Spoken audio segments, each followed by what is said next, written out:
मसीहा अगस्ट 8 तारिख में महात्मा गांधी भारत छाड़ आंदोलन डाकरा ब्रिटिश सरकार विरुद्ध में भंडारी पोखरी एक जनजागरण सृष्टि कर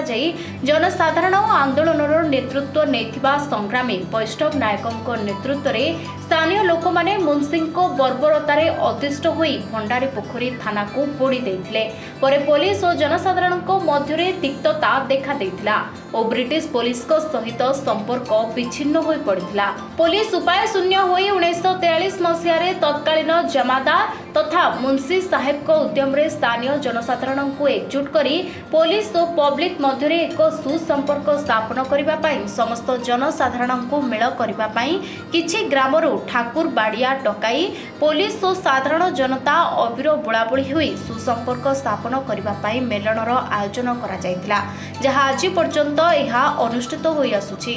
भंडारी पोखरी मुंशी मेलन प्राय 83 वर्ष है चली आसूची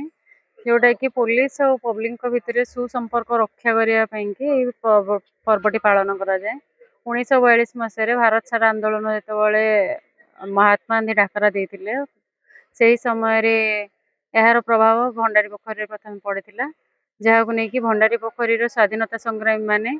1942 मसीहा अगस्ट 17 तारिख दिन भंडारी पोखरी थाना को पोड़ी देते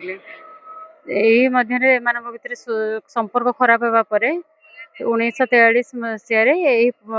पुलिस और पब्लिक भितर संपर्क को भल संपर्क को फेरे आने पर्वटी पालन कि माने एटा 1942 मसीह पालन हो आसुची क्विट इंडिया मूवमेंट टाइम रे जितेबाला आमर ये थाना पोड़ी होता अगस्ट 17 रे तापर मेलण रे माने इतने बड़ समारोह गोटे हो चलती प्लस लोक मानकर कोऑपरेशन इंटरेस्ट ट्रेडिशन को फॉलो करी आसुचन सेतिकी मसीह आ मु आशा करूँ आगु को भी बहुत बहुत आगु को बहुत बढ़िबो आ एटा समाज को गोटे बहुत भल वार्ता प्रेरणा करुच्ची कि माने एक्चुअली पब्लिक मानकर काम होची से माने रूल्स फॉलो करेंगे पुलिस रो काम होची से माने तांकू माने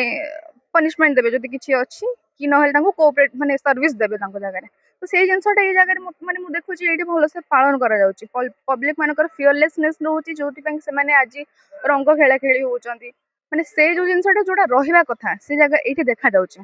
बहुत भल हुए भल भी लगुच महल भी बहुत भल अच्छी आमको खुशी भी लगुच कहीं बहुत वर्ष मेलन कर भंडारीपुर आम बासी बहुत भी आनंद कर भल लगुच भी भाई भौणी समस्ते भंडारी पोखरी सब मिसिक सहयोग कर भद्रक मिसिकी न मिसिकी कहीं भी करें समस्ते मिसिकी थाना आम सरपंच भाई सब भी मिसिकी कर बहुत खुशी लगुच।